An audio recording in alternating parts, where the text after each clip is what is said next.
Hello guys! Kumusta kayo lahat? Welcome back to my YouTube channel.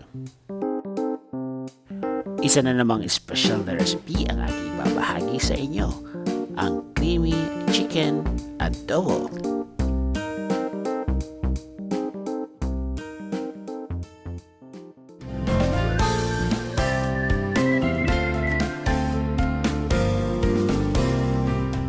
Narito ang mga sangkap na ating gagamitin.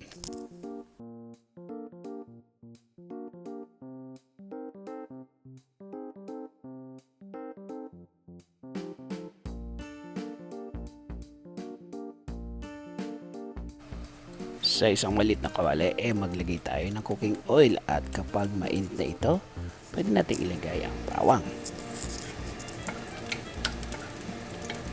Isusutay lang natin to hanggang sa mag-moist at pagkatapos nun, pwede natin isunod ang sibuyas.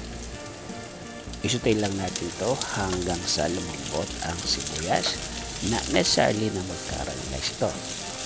After about 2 minutes, pwede natin isunod ang paminta. Isusutay lang natin to hanggang sa lumabas ang aroma at pagkatapos doon, lagyan na natin ang soy sauce. Itong parte na to ang pinakagusto ko sa pagluluto dahil amoy na amoy mo yung soy sauce at yung sizzled ay nako, ang sarap. At this time, pwede natin ilagay ang chicken thighs. Just make sure na lumapat ang meat sa pan para maisip natin ito ng maigi.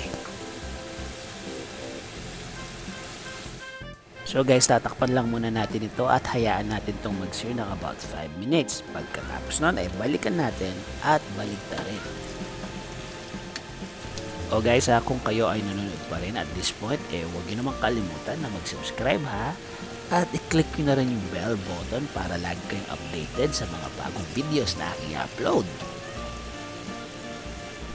Sa puntong ito ay pwede natin ilagay ang ating suka o vinegar.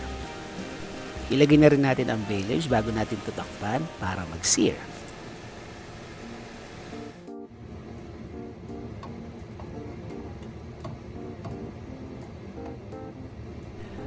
Baligtarin lang natin muli at pagkatapos nun, pwede natin ilagay ang kremdensada. Ito ay pinagsamang condensed milk at all-purpose cream sa isang lata. Let it simmer for about 15 minutes in a low to medium heat setting hanggang sa lumambot ang meat ng chicken.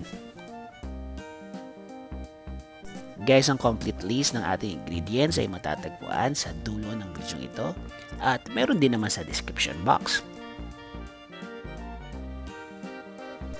Magdagdag tayo ng salt para makumpleto ang lasa nito at pagkatapos nun, isimmer natin for about another 10 minutes. Tignan nyo guys, ito ang itsura ng ulam na malasa, sticky na yung sauce at nag-render na ang fat ng chicken.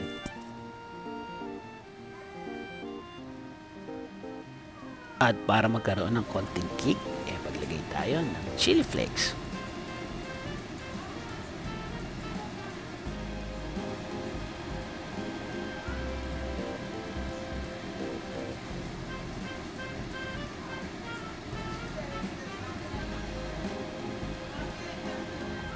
I think luto na to pero tikman muna natin bago natin i-serve. Okay. Malambot na. At wala nang dugo-dugo. Sarap ah. Isa pa.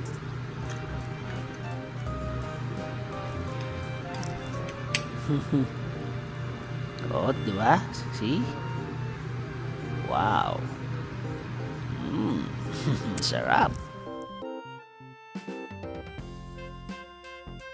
Presenting ang ating creamy chicken adobo. Sana ay nag-enjoy kayo sa ating video for today at kung nagustuhan niyo po ang ating recipe, paki-like na lang po at paki-share na rin to sa inyong mga friends and relatives. Si Simun po ito ang iyong boy kusina at muli, maraming salamat po sa panonood.